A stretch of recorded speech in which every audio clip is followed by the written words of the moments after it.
Já estamos de volta, são 7h44, este é o Folha no Ar, primeira edição, ao vivo, sempre aqui pela Folha FM 98,3. Daqui a pouco esse programa também estará editado em podcast, que é essa parte da entrevista com o doutor Leonardo Bacelar. Você vai poder ouvir aí na melhor hora do seu dia.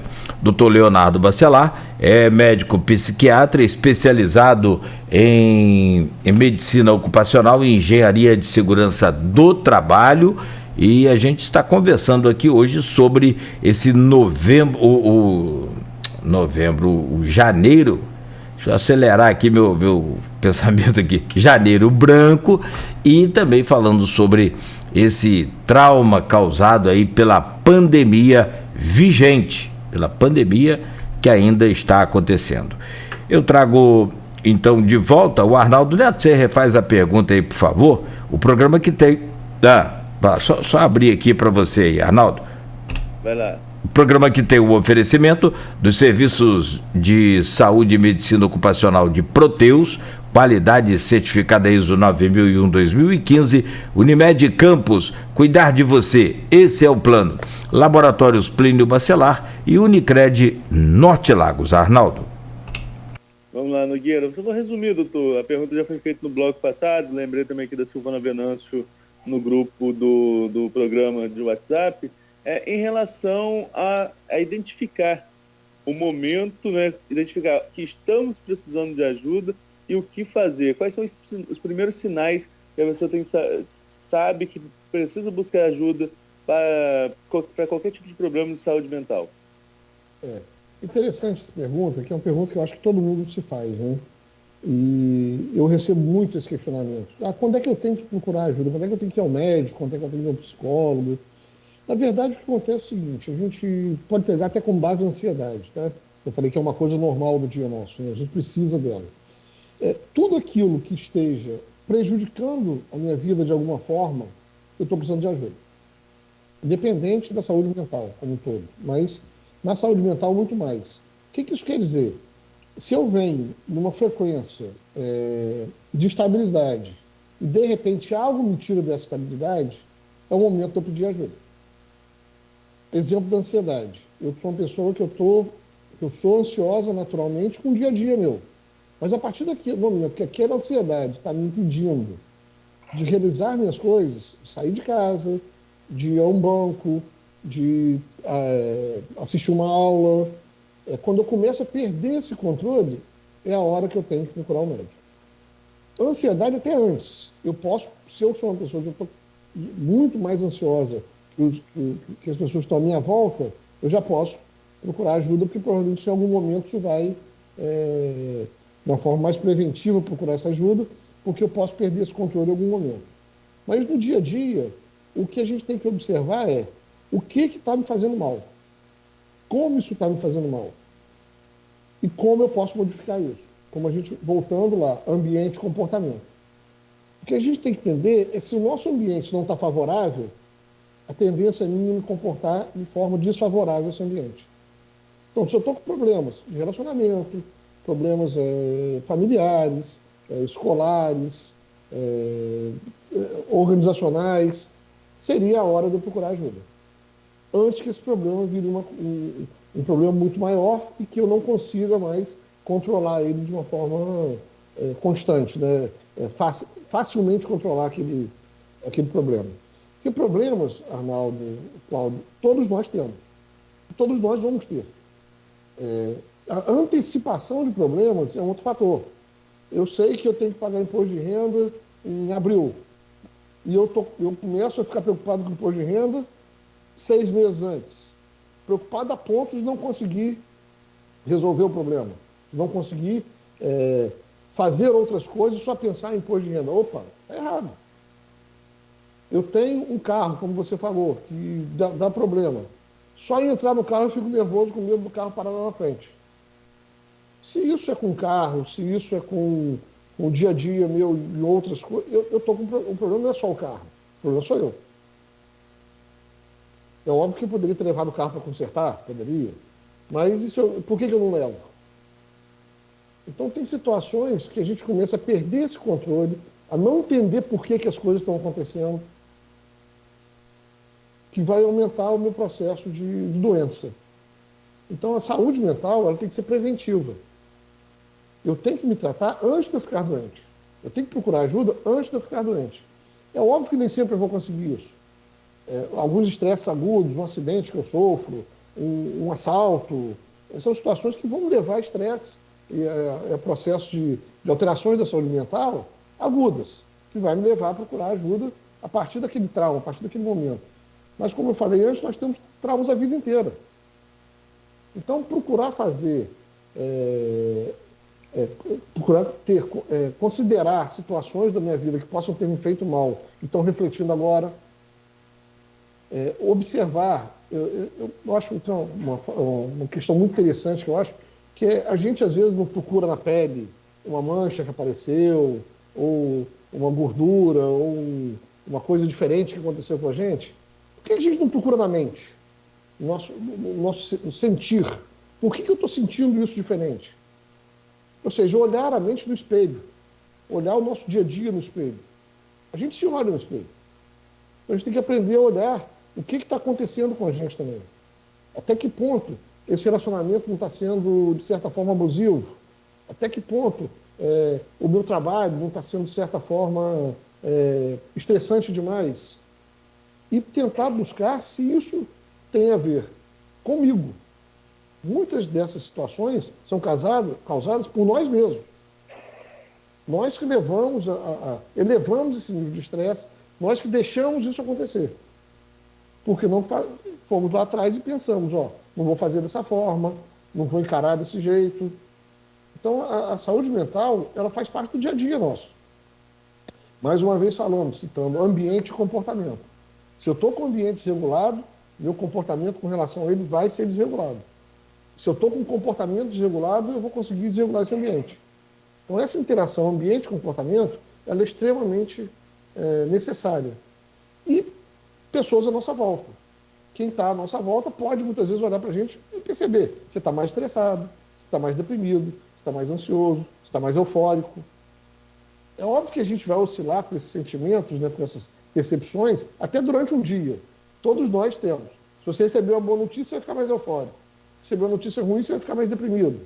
Essas oscilações são normais no nosso dia a dia. Arnaldo fechou o jornal ontem, né, Arnaldo? Hoje você está mais cansado. É uma coisa óbvia. Mas será que todo dia você está ficando cansado? Será que todo dia você está ficando estressado com aquilo? E o que você está fazendo para melhorar isso?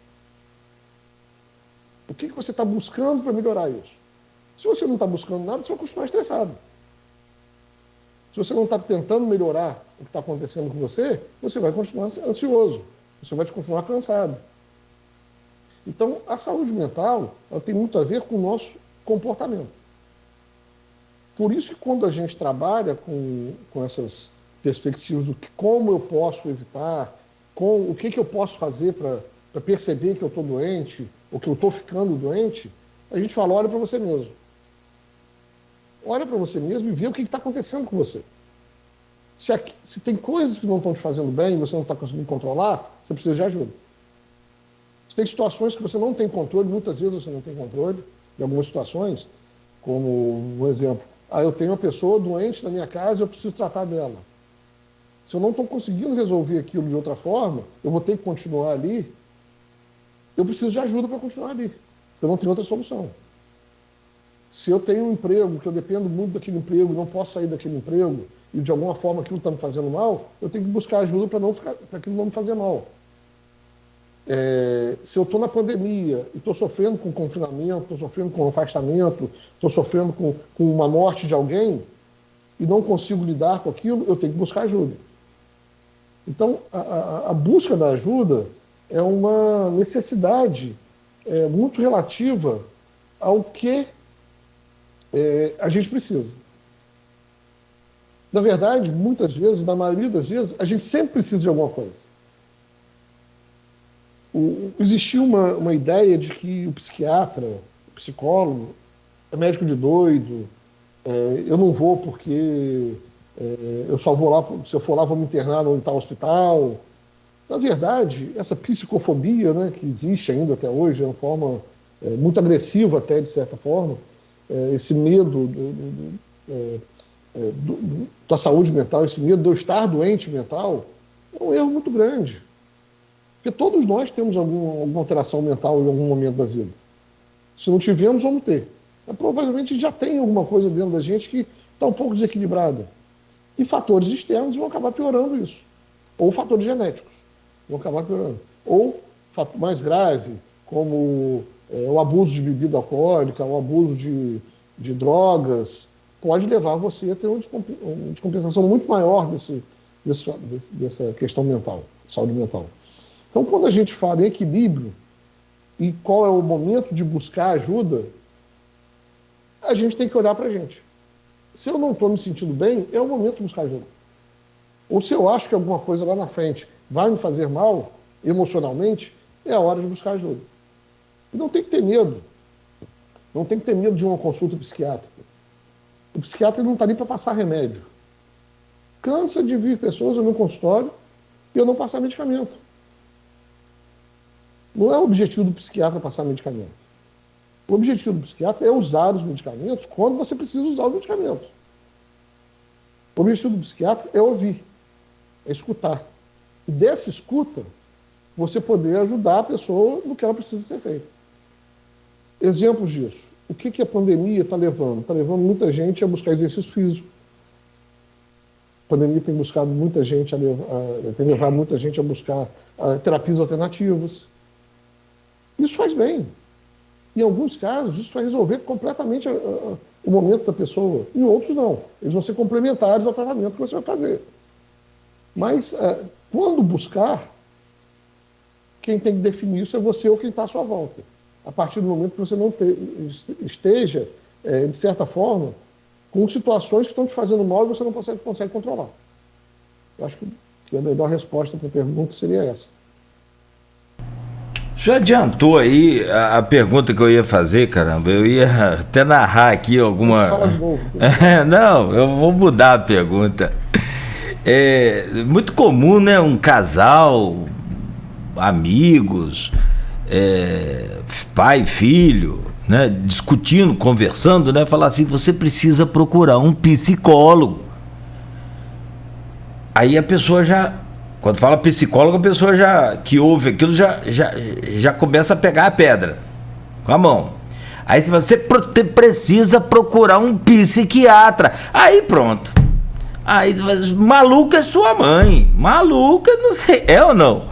Muito comum, mas o senhor já respondeu, é a psicofobia, né? E que existe muito, o senhor já respondeu. Então eu vou mudar a minha pergunta e vou fazer da seguinte forma.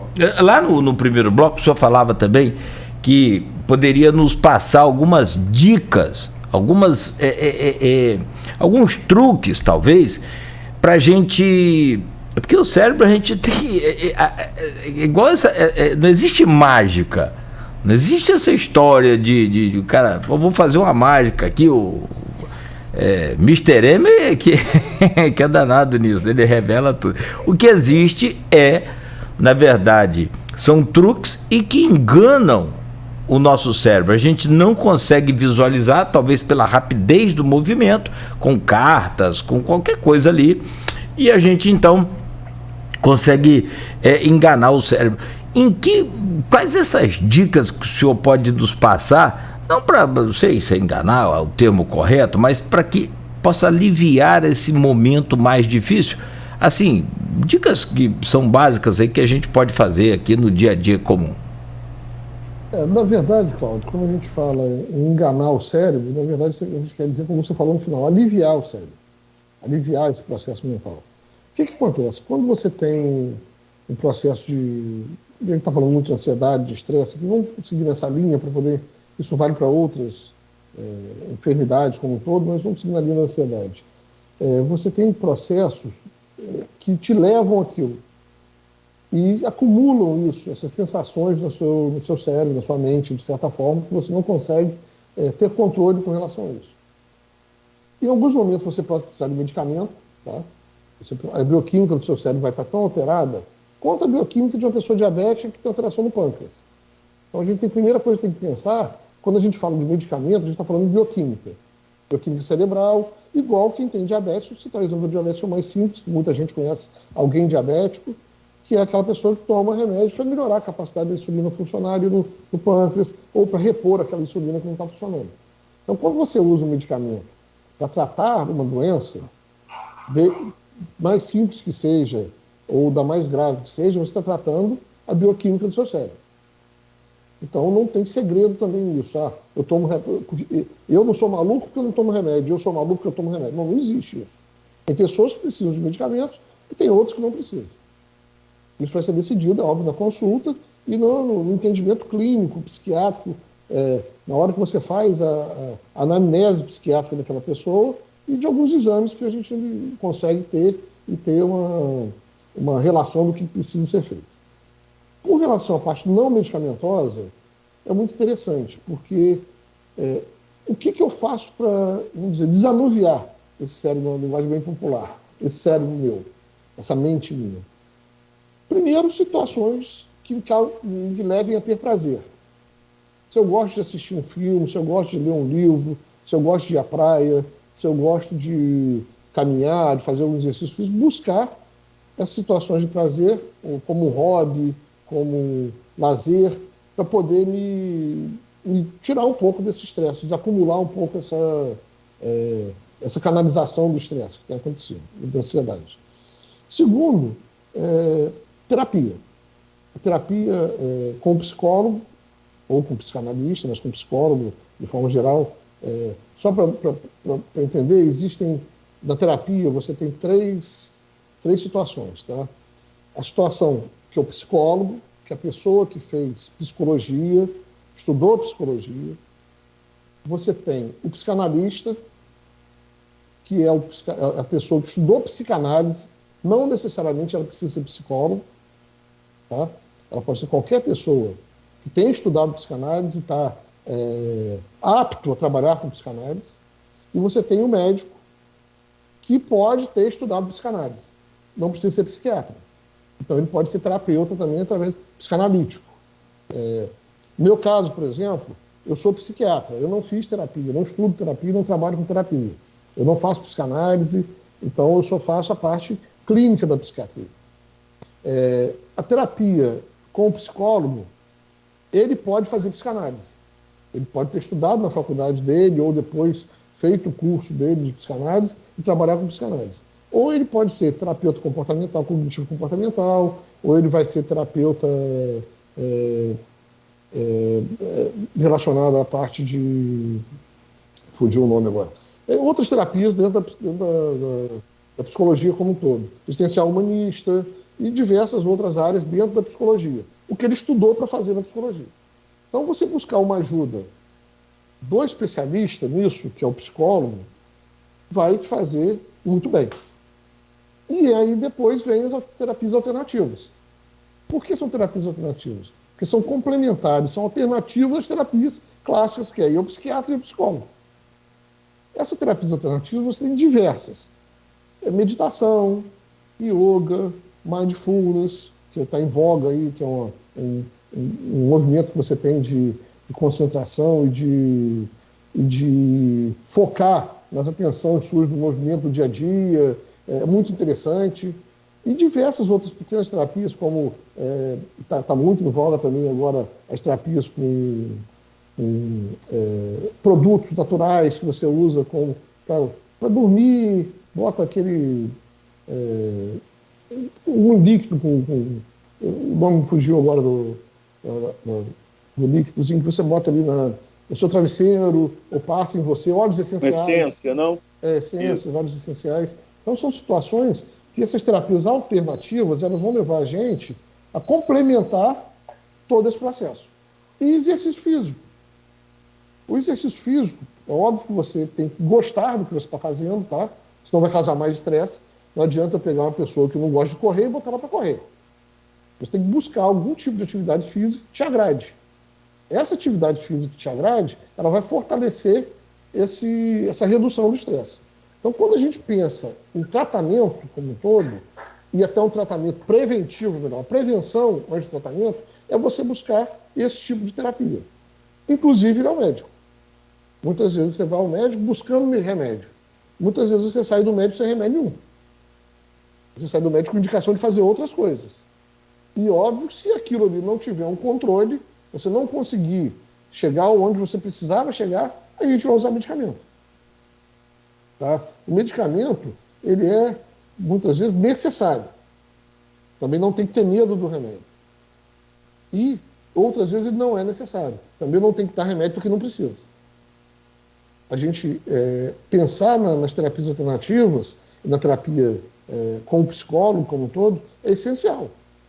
É essencial porque esse vai ser, muitas vezes, o apoio principal porque aquela pessoa está pensando. Muitas vezes a pessoa só precisa falar.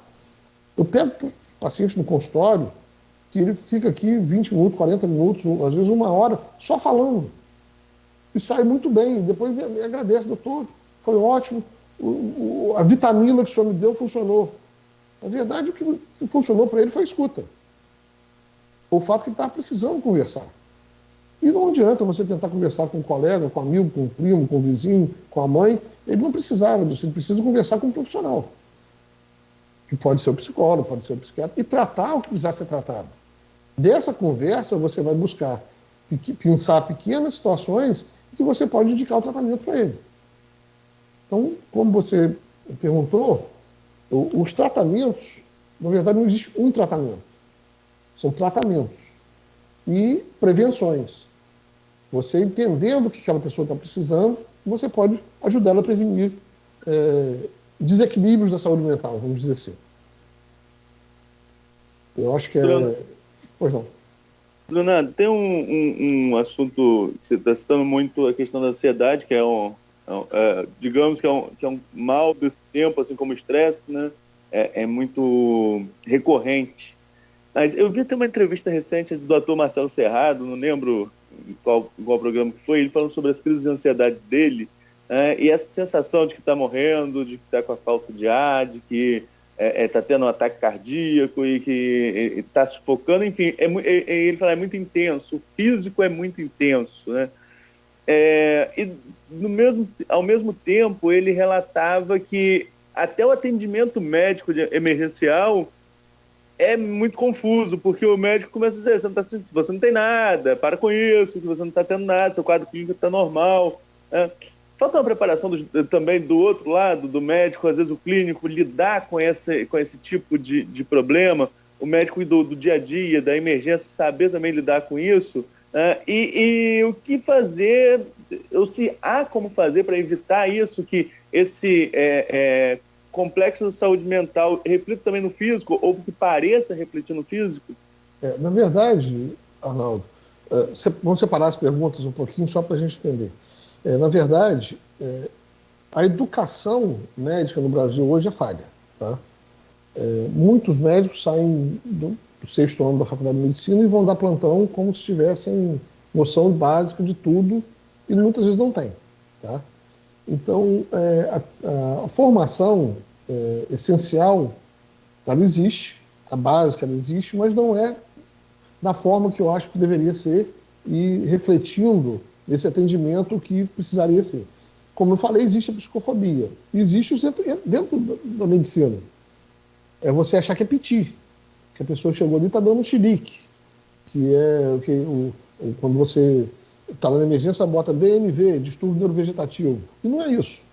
Na verdade, ele está tendo uma crise de pânico, está tendo uma crise de ansiedade. E isso é uma doença como qualquer outra. E isso pode levar à morte, sim. É muito raro, mas pode. Porque ele pode ter, vamos supor que tem uma arritmia cardíaca e chega ali com um batimento acelerado por uma crise de ansiedade e entra nesse processo de arritmia, pode morrer. Então, quando você pensa nessa questão mental física, o que está acontecendo é que você está tendo descargas neuroendócrinas, hormonais e de neurotransmissores desorganizadas que levam você a ter sensações físicas. Essas sensações físicas é como se o cérebro virasse para o seu corpo e fala, você tem que resolver isso. E você não resolve, ele vai começar a fazer você somatizar. Isso pode acontecer numa crise de pânico simples e grave, que leva você ao hospital simples. Por quê? Porque ela pode começar do nada, sem motivo, muitas vezes, e levar você ao hospital, como também acontece, como eu falei no início, daquela vontade de ir ao banheiro hoje na prova de matemática. Não deixa de ser uma descarga. Quando você não tem esse preparo do atendimento, isso dificulta muito. Porque a pessoa, você começa a ter medo de hospital, inclusive. Porque você vai chegar lá e vai ser maltratado, de certa forma. Então, a partir do momento que você tem essa descarga emocional, você tem situações de controle. Como controlar isso?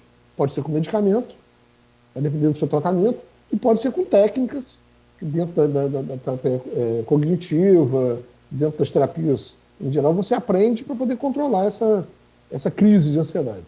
A gente tem que dividir aí, porque isso pode ficar mais grave. Como você relatou essa crise é uma crise de ansiedade, que a gente popularmente chama de crise de pânico. Tá? Mas a doença pânico, que que isso vai levar, se você não tratar, é mais grave ainda. Porque ela impede você de sair de casa porque você tem medo de ter isso, de ter a crise. Então ela passa a transformar você numa pessoa disfuncional. Você começa a ter medo da crise, a não sair ou não ir aos lugares que podem te causar a crise, ou em situações que você acha que vai ter a crise, você passa a se isolar. Aí você para de trabalhar, você para de frequentar os lugares que você gostava de frequentar, porque você não tratou isso. Então, com relação à doença em si, essa somatização, ou seja, essa transformação de um fator lá de estresse mental num fator físico, é muito comum. E ela tem que ser tratada. E ela acontece porque você não tem controle. Que é uma forma da mente ou do seu inconsciente lá dizer para você, tá tudo errado, tá dando errado, não tá bom. Alguma coisa eu quero, eu tô aqui, eu existo. Isso faz você sentir essa sensação física. Isso pode ter gatilhos, tá? Podem existir gatilhos para isso, relacionados a traumas em geral, ou não, ou pode ser de uma forma que você não está identificando aquele gatilho. Pode vir para a gente estar aqui conversando, sem gatilho nenhum, e de repente tem uma crise. Isso pode acontecer. E, infelizmente, ainda melhorou muito, posso dizer que melhorou, eu tenho uns 25 anos de formado, eu vi que isso melhorou, o atendimento médico muitas vezes tem menos psicofobia hoje do que existia há 25 anos atrás, mas ainda não é satisfatório. Na verdade, deveriam existir protocolos óbvios, né, dentro das emergências para esse tipo de atendimento. Como existe um protocolo para quem tem um infarto? Ou se a emergência fizer treinar esse médico que está lá para aquilo, ele vai atender melhor. Porque ele não precisa ser psiquiatra. Isso que eu falo. O clínico, ele não precisa ser psiquiatra. Como clínico, não vai ser cardiologista muitas vezes. Mas se ele fizer o que o protocolo manda, pelo menos aqui, o mínimo vai ser feito. Então essa questão é uma questão muito educacional ainda no país. A educação do país é muito ruim, né? Ainda é muito ruim. Vem de anos a gente tendo essa dificuldade educacional grave no país, né? Em todas as áreas. Eu acho que a medicina hoje talvez seja um pouco menos afetada por isso, mas também não deixa de ser. E a segunda parte da pergunta foi com relação, desculpa, eu me perdi. Você acabou respondendo as duas já, a questão dos gatilhos, da questão de como percebe ou como reflete isso no físico, né, e a questão dos médicos ao receber esse tipo de paciente. Nogueira, tem alguma pergunta? Eu continuo? Pode fazer mais uma, Arnaldo, e aí eu quero pegar um feed aí, um gancho nessa questão artística aí, mas pode seguir. Não, então eu prefiro que você faça a pergunta, que eu ia mudar o assunto. Então segura aí, deixa só pra gente fechar esse bloco, e o Arnaldo citou aí um desses famosos. Eu estava procurando aqui a manchete de um jornal para falar corretamente o que ela sentiu, mas antes de eu achar aqui o que a VTube declarou estar passando por problemas psicológicos. Tem também aquele neto, xará seu, muito famoso na internet, né? um dos maiores digitais influencers do Brasil, Felipe Neto, está em depressão, se afastou também da internet. A VTube está com bloqueio emocional. Deixa eu só ver o que é a manchete correta aqui, eu faço a pergunta certinha. Porque, na verdade, o que ocorre? Existem hoje os chamados haters. Você faz um post, ele vai ali e só degrada o que você comentou, só coloca coisas negativas na sua vida. Teve o caso também daquele outro digital influencer, humorista, o Whindersson. Ele disse que teve várias postagens, inclusive apagou conta, apagou esse pessoal, bloqueou. Quando o filhinho dele nasceu né, natimorto, o pessoal estava falando que ele e a mulher tinham matado o filhinho. Uma loucura. Como lidar com essa situação estressante, nova, tanto para os famosos aí, quanto para os daqui também, digamos assim, para todos nós aqui, de uma forma em geral? Como é que é lidar com essa novidade, doutor Leonardo? Eu só discordando um pouquinho dessa novidade, tá? A novidade sempre existiu. Sempre existiu boato, sempre existiu fofoca, sempre existiu mentira, sempre existiu bullying, sempre existiu tudo isso. O que acontece é que agora está num formato diferente. Numa intensidade muito maior, né? Mas, como tudo está numa intensidade mais rápida. O que eu penso é o seguinte, eu vou dar uma opinião minha com relação à exposição. O que está acontecendo, no meu ponto de vista, essas pessoas que acabam se expondo muito, eles vão ter reações positivas e negativas. E eles não estão preparados para as negativas, para as reações negativas. Quando você não se prepara para a reação negativa, é complicado. Porque como é que os haters, né, vão existir, sempre vão existir, porque são opiniões diferentes. Por mais maldosos, são pessoas maldosas muitas vezes. Então se chama de haters. E por serem maldosos, eles vão buscar maldade e atacar as pessoas com maldade. E se você ficar atrelado à maldade, você não pode se expor. Você não tem capacidade para se expor. O que acontece? Muitas vezes quem trabalha com rede social, com essa exposição toda, alguns até são eles mesmos que postam as situações. Outros, eles têm assessores ali de imprensa, de digitais, que fazem as postagens digitais para eles. E você não tem controle sobre isso. Você está se expondo o tempo todo. Existe a felicidade do Facebook, a felicidade do Instagram, é aquela pessoa que está feliz o tempo todo ali. E a vida dela atrás daquilo é feliz? E as fotos dela são reais? Ou são poses que ela faz? Da mesma forma que as pessoas fazem isso para a vida. Tem pessoas que posam para a vida e não vivem. Então, são situações muito difíceis, eles vão passar por isso. Todo mundo que for se expor de alguma forma vai passar por isso. Nós estamos passando. Vai ter gente que vai gostar da minha entrevista e vai ter gente que vai odiar a minha entrevista. Você pode receber uma mensagem dizendo que eu falei tudo errado. O tempo todo. Que não existe nada do que eu falei. Nós falamos que a gente está vendo isso com a vacina, com o negacionismo, a gente está vendo isso a favor ou contra esse presidente ou aquele presidente. Então, isso existe. E se você é uma pessoa pública e quer ser essa pessoa pública, você está escolhendo isso. Então você vai ter que responder por isso, de certa forma. E se preparar. Aí eu acho que é uma questão de preparo. Se você não tem essa capacidade, se não pensou nisso, que isso podia acontecer, e está acontecendo, você tem que se preparar agora. Tem que buscar ajuda. E se você quer se expor, você tem que buscar ajuda antes, para você saber que isso vai acontecer. Eu não estou defendendo quem faz isso, pelo contrário. Eu acho que ninguém devia fazer isso com ninguém. A gente tem que partir sempre a partir da bondade, não da maldade. Mas vai acontecer. O assessor tem que chegar para ele tem que se preparar. Se você postar isso aqui, pode acontecer isso. E vai acontecer. Um post de qualquer um de vocês, ou nosso aí, no dia a dia, pode gerar conflito. Você imagina uma pessoa pública. Então, o que eles estão passando não deixa de ser situações que acabaram sendo desenvolvidas pela exposição deles. Não estou falando que eles não deveriam se expor, mas precisam tomar cuidado com essa exposição. Tomar cuidado na saúde mental, principalmente. E entender que vai ter gente que vai fazer isso. Vai ter gente que vai menosprezar, humilhar. É o ser humano. Nós somos humanos.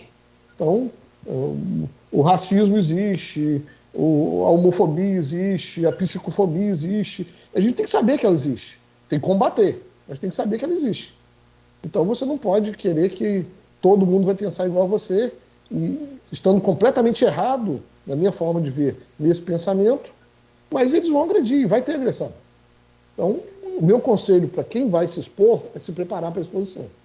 É trabalhar isso, tentar entender que muitas isso não vai ser uma agressão, vai ser pessoal, né, de forma clara contra você, mas não é só contra você, é contra o que você pensa, é contra o que os outros que estão ao seu lado pensam, é querer impor um pensamento diferente do seu, de forma agressiva e completamente desnecessária.